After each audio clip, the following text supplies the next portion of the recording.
We're back here on the GreenStrength Podcast. Yes. Oh my gosh. It's been a long time. Yeah. We've learned a lot of things since the last time we talked. Probably meaning we just brought it back full circle like we've talked about all day. Yes. Of everything.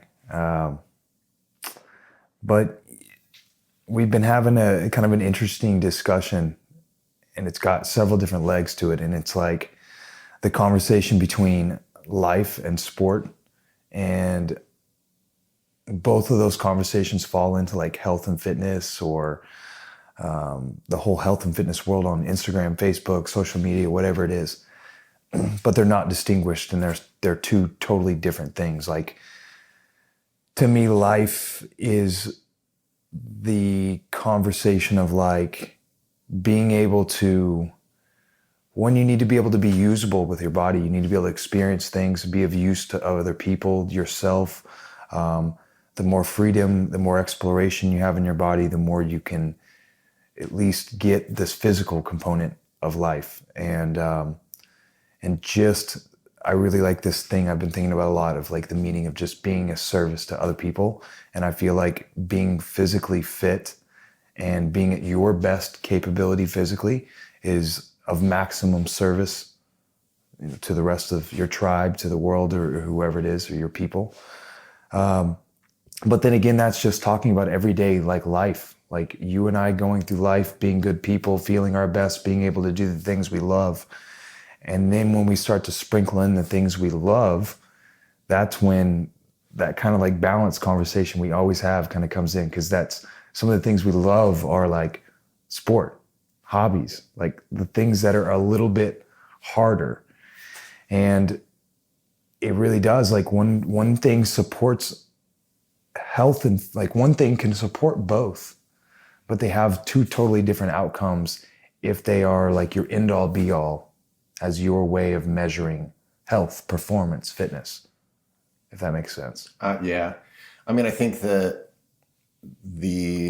I love this idea that you said of like being of service to people, and how being able to do that requires some sort of physical health. Mm-hmm. As simple as helping somebody move some furniture, or something more serious. I've been teaching some like safety classes recently. Yeah. And some of that gets to, this is for, real estate agents, and like how to be safe. And a lot of it's, situational awareness, screening people and all that. But then there's a necessary part of it, like in that worst case scenario, how do you protect yourself? Are you physically fit to do that, or to protect somebody else? I mean, it goes that far as well.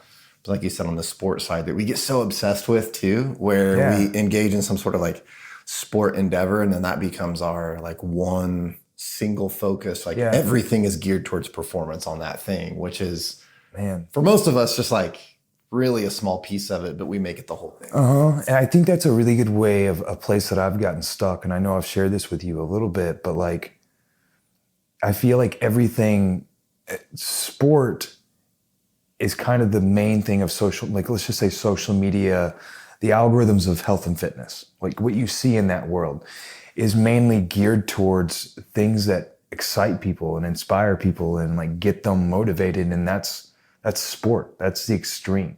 Like that is the events or the look or the exercise. And so I think where I started getting lost in this whole thing is that every day my conversations with people were internally probably geared towards improving their life and health and feeling better. But the avenue that was coming from, the platform that it was coming from, was always from sport. And so it became very hard, because then I felt like I'm tearing down sport when, that's where I came from. That's how I found this stuff. So it's like, I'm an extreme person myself, so I get that psychological side to things, and I love that. So I felt like I was like tearing down sport for a while to get people to understand health. But then I've had another shift in that, where I realized that health and being of service physically for others is also the best way that you're going to be of service to be the best at sport for yourself. So really being healthy for life and being healthier performance for sport or whatever we want to say that, it's going to require us to like come back and improve every step, posture and position, what we do, like all these things, like they need improvement. No matter, you know, what the outcome, whether it be life or health, they're both kind of, and that's kind of what I'm confident now is like what I really think GreenStrength is, you know, David Weck has done a really good job of talking about like every step stronger and trying to take that to the powerlifting world, to the CrossFit world, to the Jiujitsu world, to the ballet world. Like, can I get this into every single niche of activity and just say that a better, more balanced step is on every step is going to contribute to whatever practice we're doing. And so that's kind of the perfect example of like where I found GreenStrength and what I was trying to provide or what I was trying to find out was like, how do I blend these worlds? Because these worlds blended together are really the secret recipe for becoming the best version of yourself. And I'm not saying completely take away all these performance things. It's just like, what is the dosage that somebody needs? How much more reintegration of balance, stability, you know, better movement pathways doesn't somebody need? And what if somebody has a lot of that? You know, then they're going to be able to endure so much more on the other side. But we need both sides. Both sides have to be utilized. And it's as simple as nobody being able to throw a baseball with their non-dominant arm and having these pathways. And like step one is like cleaning these things up.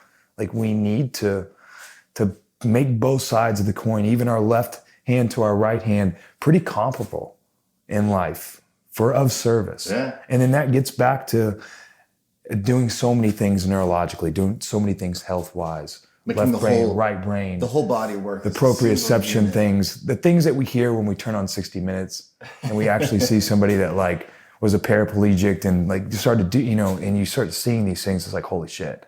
Oh, that's what those little moves. I always thought those were stupid. Yeah. Until you see like what they actually can do. Yeah. We were going to talk about some rolling patterns today. Yeah. But first, you want to talk some jiu-jitsu? Yeah. I mean, that's rolling patterns right there. Like the ability to move in jiu-jitsu is the same way, like the ability we need to be able to move in life. I think where we get stuck, the areas that we learn to like muscle through or find inadequate things that don't work as the levels go up are just these forms of, we just haven't figured it out in our own body yet. I haven't explored to figure out the angles, the movement that I'm capable of that I have to apply to solve this scenario. So it is kind of cool that jiu-jitsu gives us this.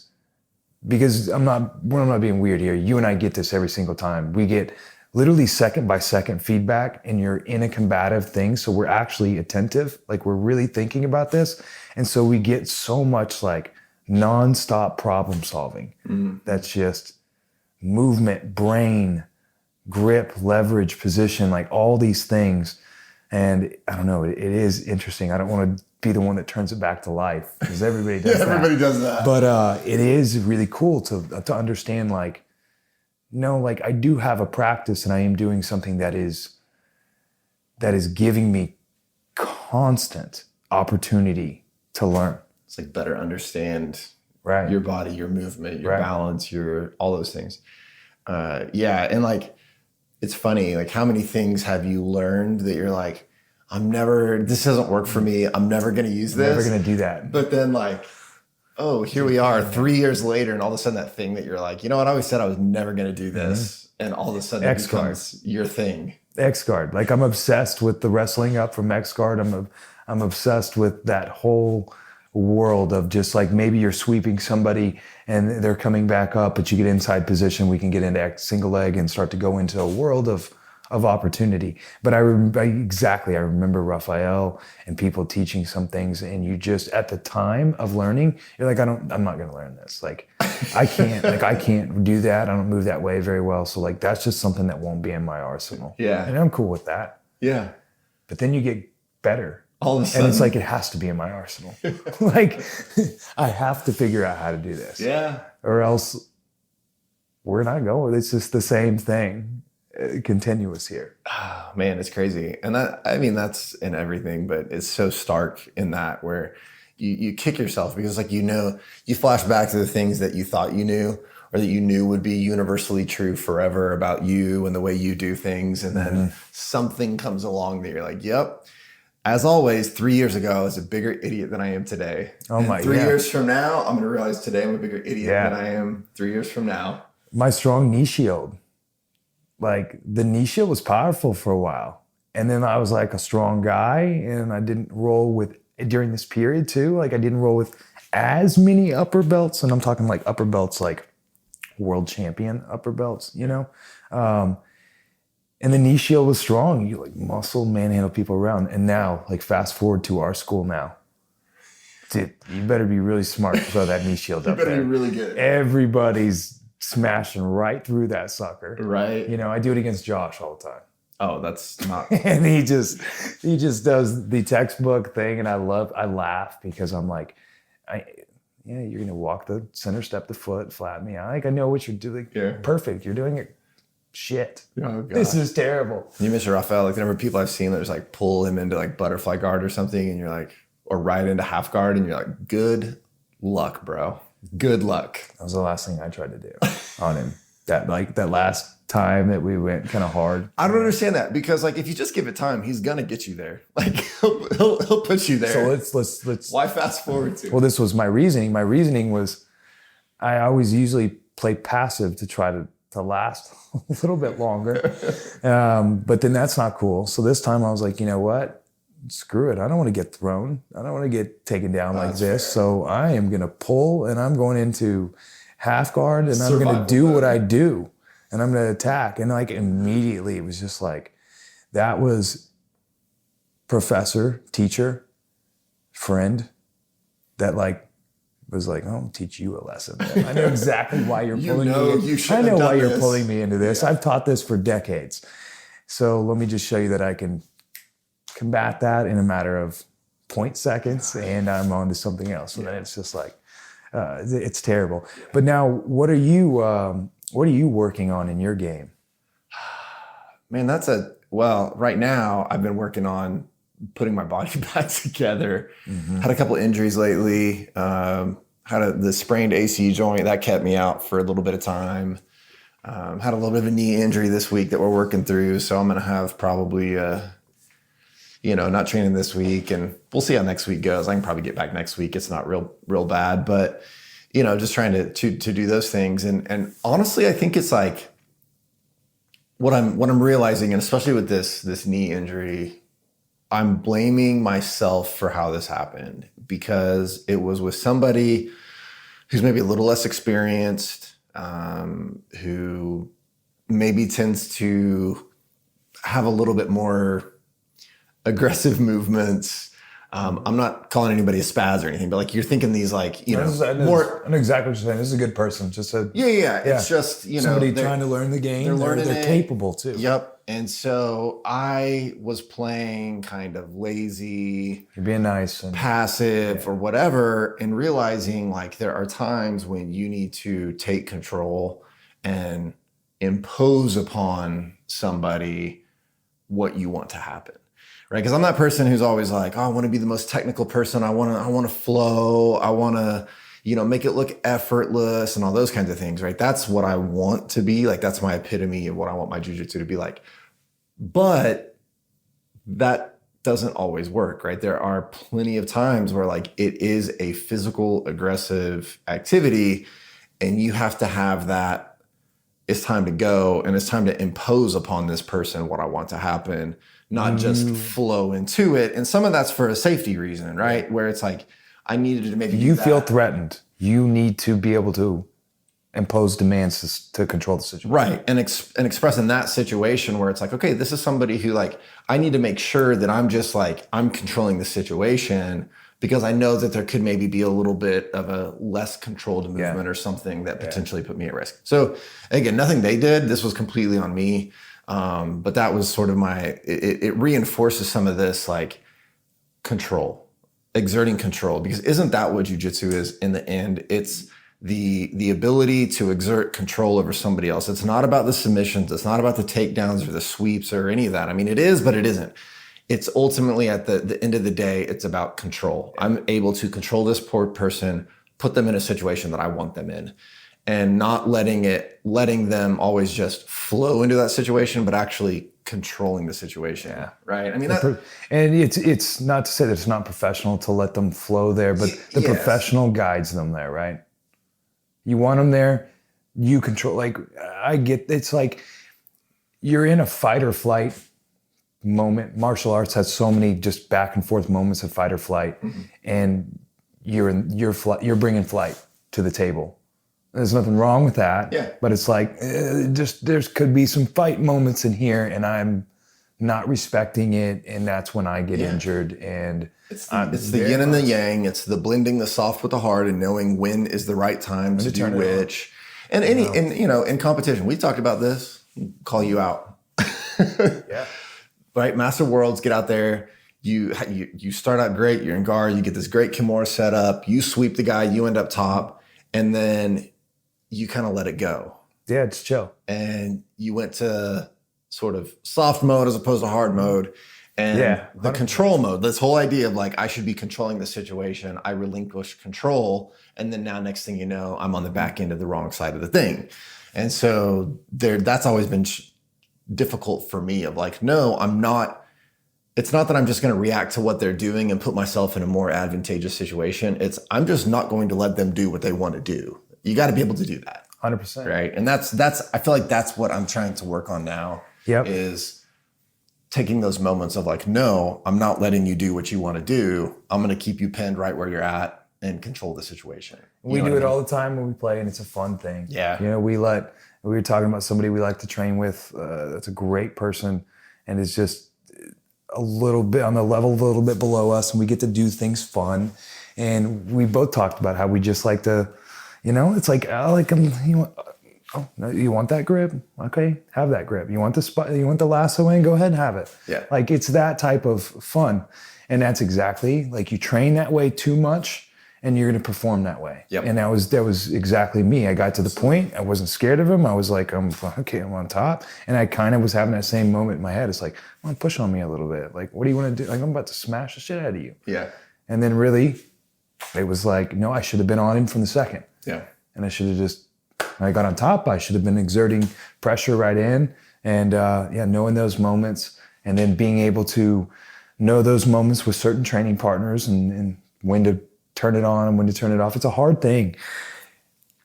Ultimately, this has to be taught by other people. I mean, it's got to be self-learned with your training partners and stuff. But I think ultimately, there's got to be a very big value in trying to instill and teach people basically like what weightlifting did. Like, weightlifting used to use percentages, and then they started realizing that like there's some people that are made up with different mechanics inside, let's say, that have the ability to do a lot more reps with 90% of their 1 rep max, whereas somebody can do maybe 2 reps with 90% of their 1 rep max. There's just differences in things with people, okay? So it's like so they came up with the RPE, rating of perceived exertion. How hard is that today? Is it a 10? Is it a 9? Like a 9, you have like, I got 1 rep left in the tank. An 8, I got a couple. And so that's also a scale that is on, it comes down to the person to put it on quality. I mean, you and I can go do the shittiest goblet squats in the world, and we can give our RPE on every single one, but we could still be getting ourselves in trouble. So I see that same thing in grappling, but having that rating of perceived exertion, of teaching people like, this is the level of resistance. This is you and I drilling and doing something and understanding like a true 30%. It's like, that's a hard thing. Yeah. But what is the most beautiful thing that you see in jiu-jitsu? And it's with, there was an epic roll. Did you see PJ Barch? And who's the judo guy? His name is slipping my mind, and I feel embarrassed. He's a stud judo guy. Raphael's trained with him several times. Dude, I'm going to pull it up here because it's Travis Stevens? No. Okay. I was like, Stud Judo. I was like, Stud cool Judo. Travis will just kill you, right? I was like, I don't know about roll. Yeah, I don't know about that either. I don't want to. I'm not man enough to train with Travis Stevens. No. Yeah, I'm going to find it right here. Oh, Justin Flores. Oh, J-Flow. Justin Flores. Yeah, love his style. Just an absolute beautiful post. If you go to his thing, him and PJ Barch in there, but you can even read it like where he's talking about, it takes two people, and it like we're going back and forth. He's letting me win. I'm giving him just enough, to be a nuisance and stuff. But that we go with the ease and we find the old Marcelo rolling with somebody.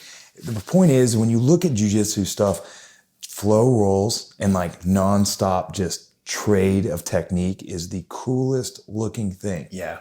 And it is the coolest form of like practicing jiu-jitsu with cardio. Yeah. But that's what we have to teach. Yeah. Like we have to be able to get people to be able to do that.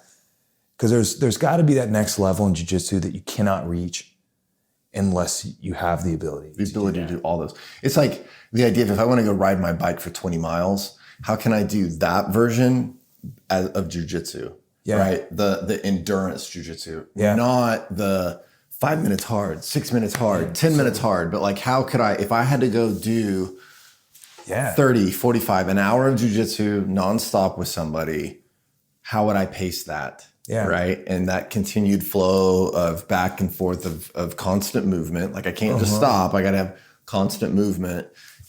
That's the level that a lot of people haven't been able to figure out how to do that. But they should. It's the art. And that's how you roll with somebody who's, maybe a lot smaller than you, right? Like if I'm rolling with one of our teenage students, for example, like I'm 95 pounds more than you.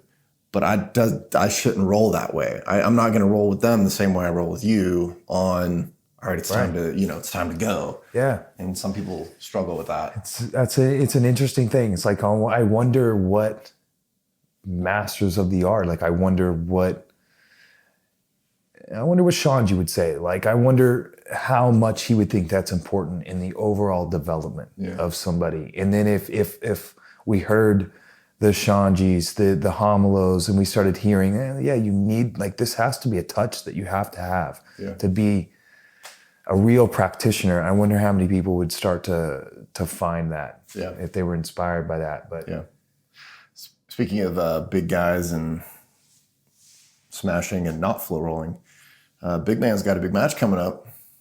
Big Man does. This is going to be the retirement match. And then, that's kind of the laughing stock. I ran into several people at Masters Worlds, and like people that will like ask about Raphael or like ask about our team. And I was like, what is he doing? And I was like, oh, he's doing his thing. Man, he's just like, I thought he retired. Like he kind of did, but the door opens itself back up. He's ready to smash. Yeah, he's probably not going to go to like Worlds. Except ADCC next year. I was like, we'll see about ADCC. Except ADCC. No, I mean, he's I'm not going to say anything. He's got a beautiful plan and vision all the way through that ADCC next year. And so, I mean, he's going to do all that stuff. Yeah, I love it. It is crazy. He's got this match that was going to be for the belt against with Pedro Marinho. I hate to see that changed because that was going to be a pretty sweet match. Yeah. But still, I mean, Ricardo Evangelista. Ricardo, what do they face each other 4 times, he said? I don't remember how many times. What was the last time in like 2013? It's usually always in the gi, isn't it? Probably historically it has. I'm trying to remember, was that last one?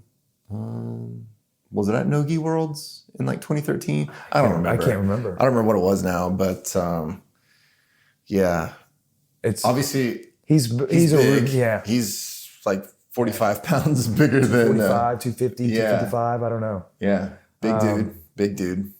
So Raphael's incredible with mindset, stamina, pace, and stuff. I think he's going to be very fine on that match.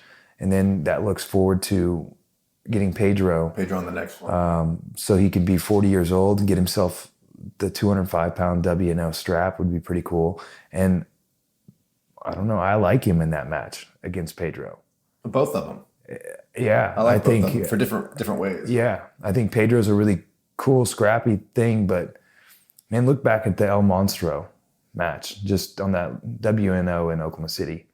I mean, there were some moments in there where like the wrestling, like El Monstro had some things that like worked and you were kind of like a little nervous, but then that tactician, the knowledge of Rafael to go deeper into the well to stuff that, that sweep to the position to then take somebody of that strength, that cardio. I mean, dude, that dude's a bad dude. And to make that guy literally throw up on the mat and throw up in a trash can.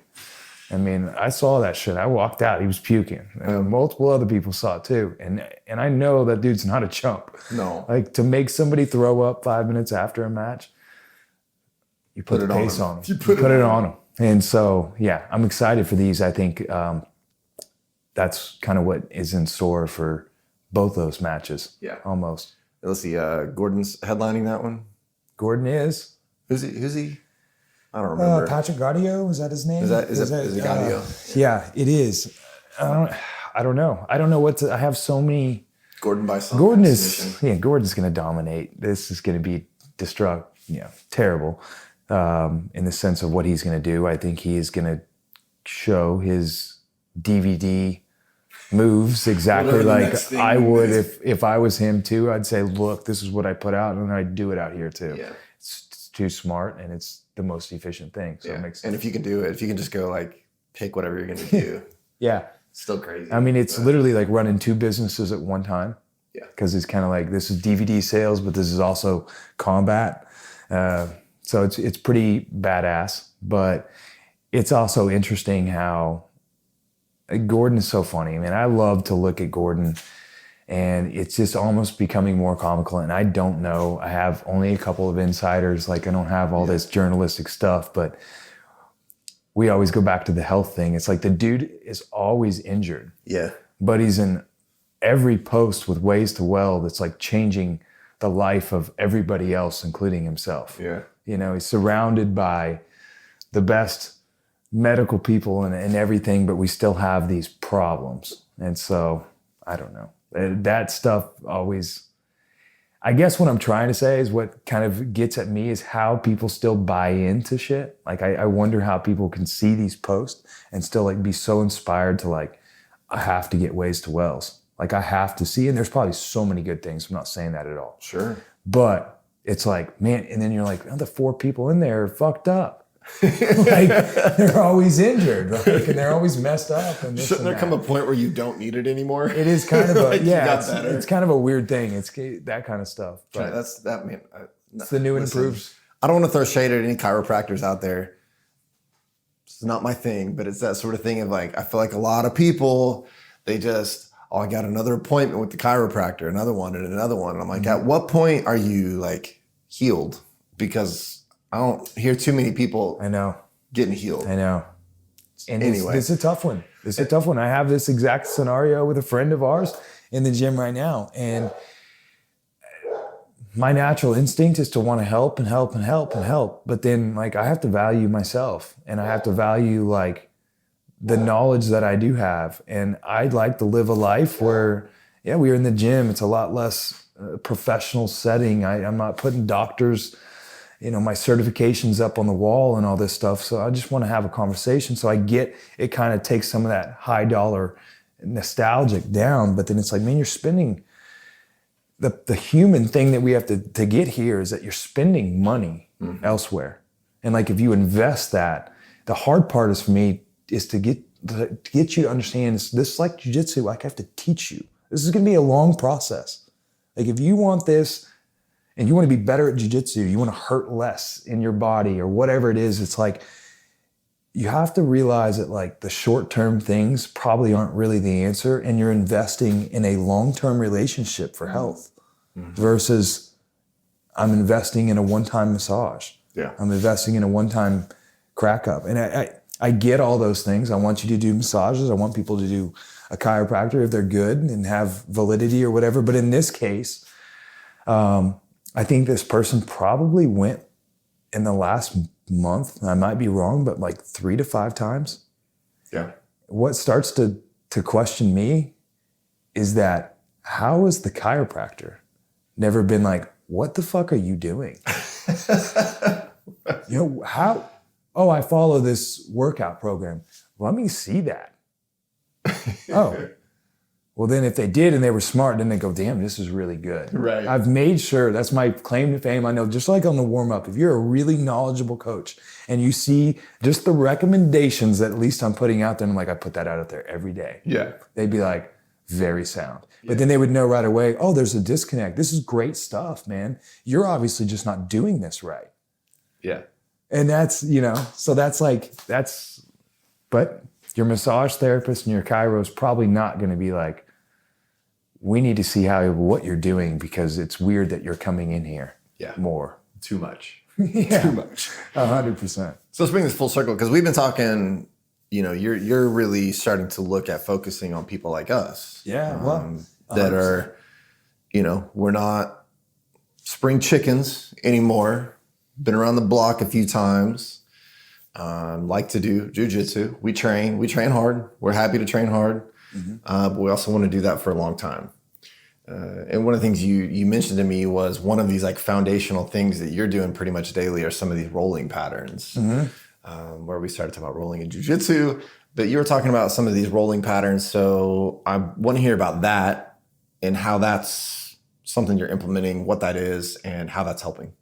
Well, it's very basic stuff. It's floor work. It's just, it's what we've seen from, infant development to just being supine, rolling to prone, rolling into supine.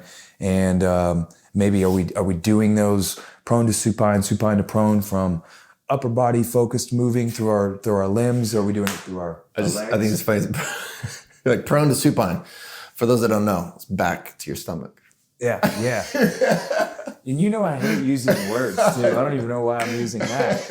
Up and down. You're just on the ground on your back. But like, if I'm going to roll over to my stomach, like I could initiate I could pick my right leg up and I could take that across. And like this whole quadrant would start first if I wanted it to, or I could do it with the arm. So there's so many things it's exploration of moving on the floor, the groundwork, that level 1. Where I've started to notice, again, I've done this for 15 years. Forever. But as the conditions that I've put myself in recently through my own injuries and watching other people struggle with a lot of the same things that I was kind of going through, back pain, hip pain, any of these sort of things, you start to realize a common trend. As everybody can do these rolling patterns, everybody can do a butterfly sweep. But in order to get a butterfly sweep that is going to give you any sort of anything in return, you got to learn a lot of nuances, and rolling is the same way. And the biggest nuance is the most simplest thing. It's if you and I are rolling around and moving, just kind of like we said, rolling from our back and our arms are reaching and stuff, do we reach through our ends? Because we had a 15, 20-minute conversation on feet today that were like, holy shit. So if I'm standing on the floor, this foot connection is the sole connection that is unlocking everything up chain. And when we're on the ground, there's so much more stability, obviously, from the floor. It's much more than our feet. But we have a tendency to not want to reach and actually elongate through the ends and start to let the most distal points be connected to the most proximal points, which is distal being the furthest away from the center and proximal being the center. So if we can expand communication from proximal to distal and distal to proximal, then we've won the game. Because take that when you were standing up today and you started really finding your foot, you started finding, distal connection to the foot. And then when you really turned everything in, you're like, oh, dude, these are together. Right. Right, because it was connecting once I found the proper foot pressure where I'm supposed to be having my Everything else foot. connected in between those 2 points. The knees got in proper position, the hips did, the glutes actually activated. And so we were doing this in the idea of like just a basic kind of a deadlift type pattern, a hinge. Yeah, we were standing and hinging. Standing and hinging without any weight, but feeling where, okay, if I'm putting my foot pressure in the wrong place, it's too much in my heels, I'm not actually getting those balls of the feet kind of dug in. Dug in's not the right word, but that pressure through the balls of the feet. Pressure. Activating, all of a sudden it's like, oh, there are my ass cheeks that I have so much trouble turning on. And all of a sudden it's like, oh, it's not in my lower back.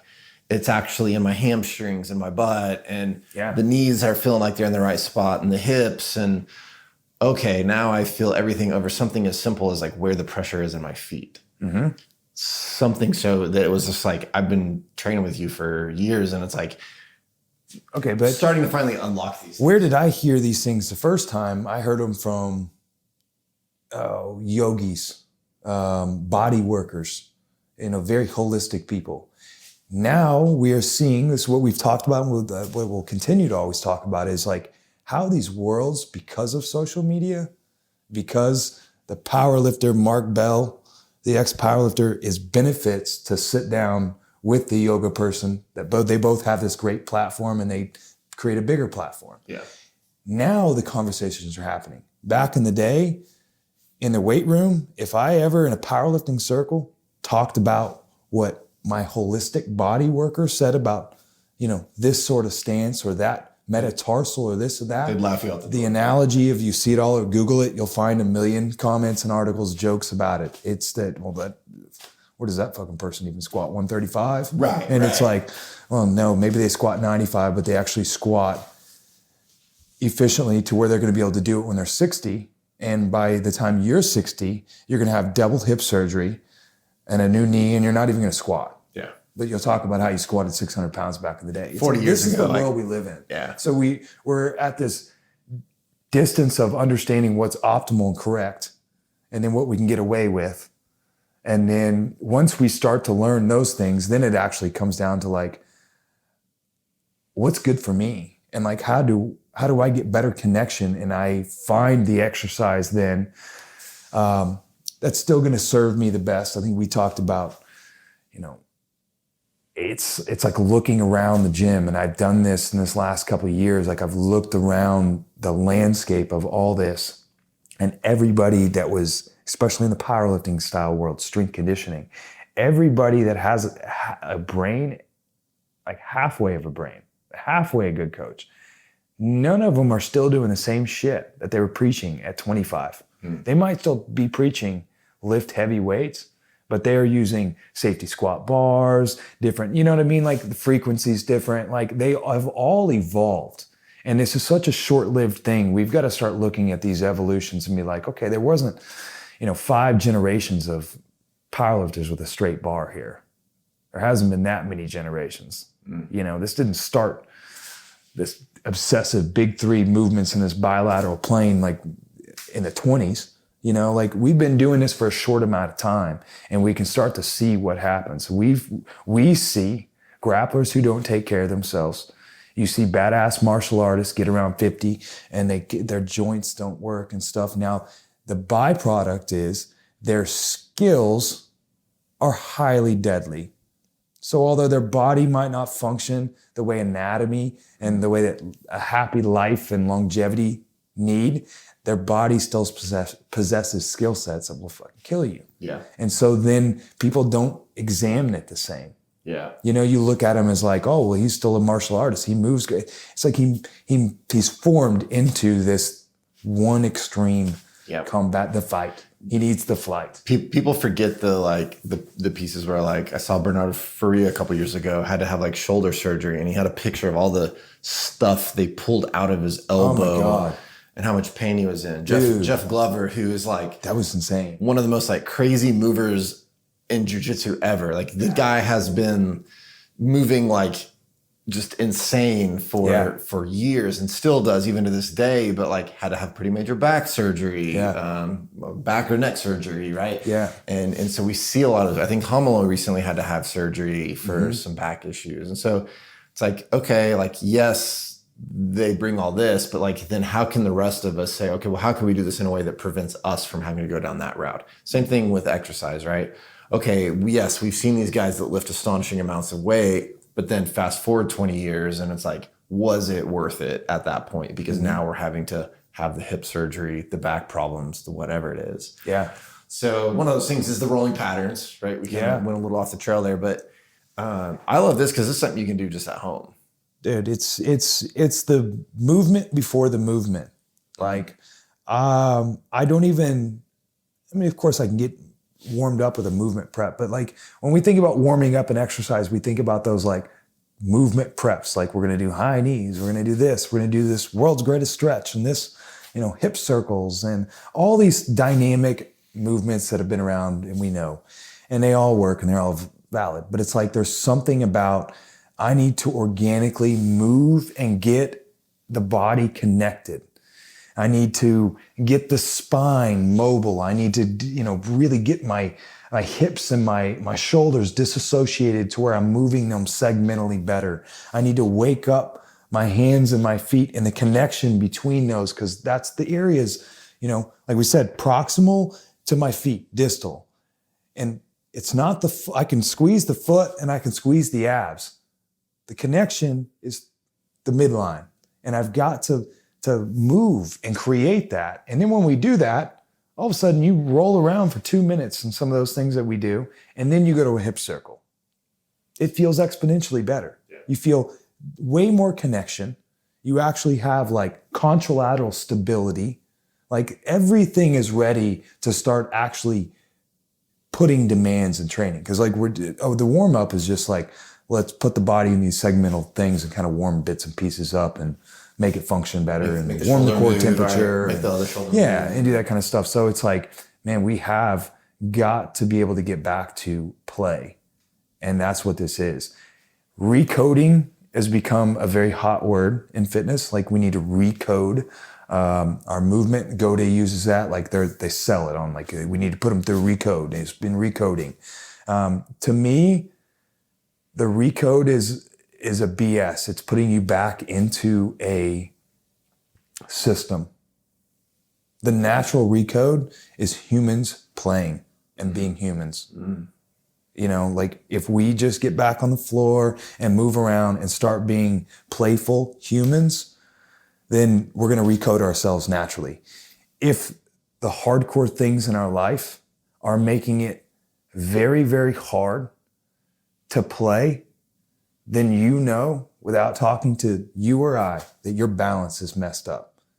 If it is hard to play and get down and move around and play with your kid, your hips hurt, your back might be a little stiff, you've got to take a self-examination because your balance is messed up somewhere.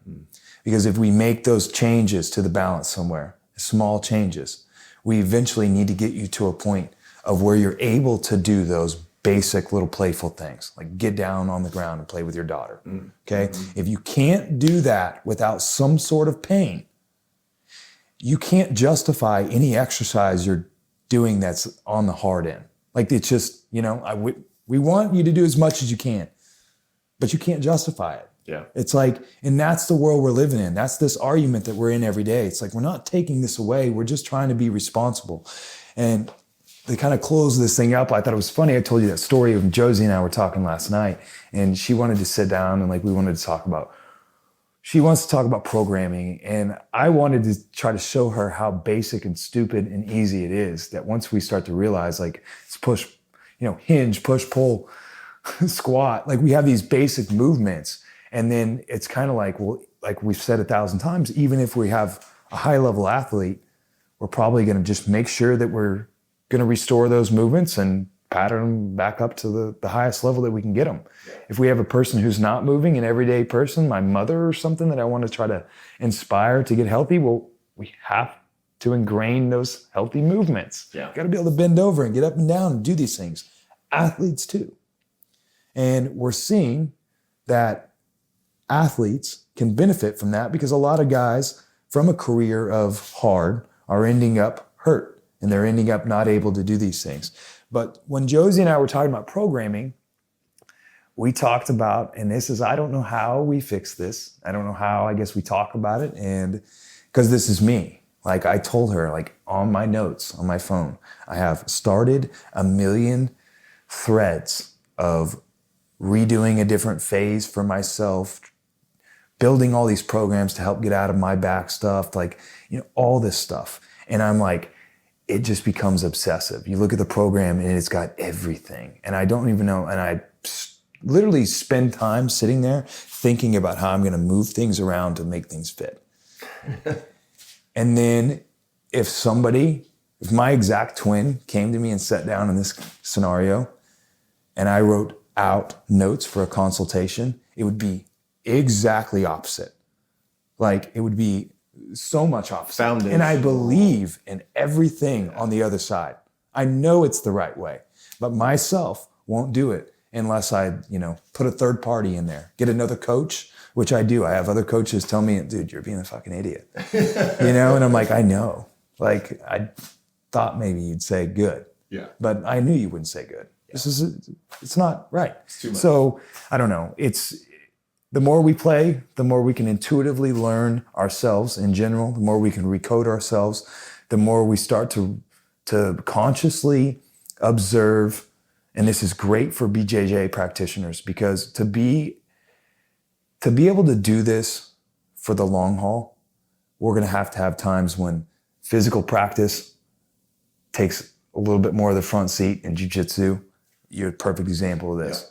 You can speak on this. You have to be like, if you're the guy that's going to try to force feed the jiu-jitsu when times of play and recoding are feeling challenging, it's not going to last. Absolutely. It might last for a year or two, but it's not going to last in the long term. And I think that's the easiest way. We need to all get to a place where we feel pretty damn good. I mean, we can have some aches and pains here and there, but we need to feel and move pretty good. And that is our direct reference of how is my balance. Mm-hmm. Because if this is suffering, this stuff is out of whack for sure. I love it. So I want to do a challenge for all of our jiu-jitsu practitioners. Yeah. Of to do the next time they get on the mat. It's a perfect opportunity to do it before class starts. Get there just like 5 minutes early and do a rolling pattern. Mm-hmm. So walk us through, for somebody who's not familiar, how would you describe just a basic rolling pattern that they would do before jiu-jitsu class just to try to turn that on?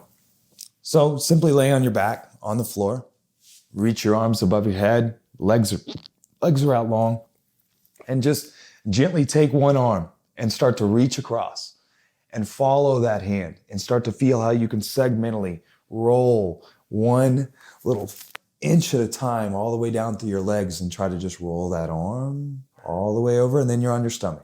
And then you can repeat that same process. You can reel up that same hand and follow it and follow it and follow it. And eventually the body's just going to keep following you. One little segment at a time. One little segment at a time. But it's not going to start that way. It's going to feel clunky. It's going to feel weird. You're going to roll back and forth. You're going to roll over. This opposite shoulder feels like it's getting caught up in there. And that is just because you have not relaxed and played. Because if we spend 2 or 3 minutes and I get you to calm down and start to really reach and allow that side bend to happen, what happens? We see them, oh, that feels great. It's like, you just got to calm down. You just got to play and realize that there's no real skill to this. It's just exploration. And you have to give your all in that exploration for you to get out what you're going to get, what you need. Or you're going to keep doing the same thing. You're going to just get down there and your roll is going to be the same. Perfect. So get on your back, roll over onto your stomach, roll back to your back, do it from your legs, do it from taking your knees over, do it from your hands, explore. Just feel how many different ways you can do that. And then all of a sudden, like you said, you're probably gonna have a much greater connection to your hips, your lower back's gonna feel a lot looser. You're definitely gonna feel like you're in a better position to start training immediately and getting stack passed or start doing forward rolls and shrimping and all that stuff. Which we do in jiu-jitsu. There you go. So get there just a few minutes early, get on the mat, get extended, reach up, legs It's out. good morning stretch. Pick up one from the other side. Get that roll. It's not a, just relax, roll. We do and it get naturally back. anyways. So we do. When we get out of bed, right? You think about that. You stretch up and you bend. Well, we're just taking this from one side to the other, back and forth. So give that a test. See what you think. And let us know what you think, which you can do that by going to your website. Yes. What is your website? So it is green-strength.com. I've got the GreenStrength HQ website still. That's for basically like the gym, and it's got all of our stuff. We're going to be moving everything over to the green-strength.com. And so you can find everything there, or you can find me online. Now, can they sign up for your email list there? Yes. So I want you to do this because you give everybody something for free when they sign up.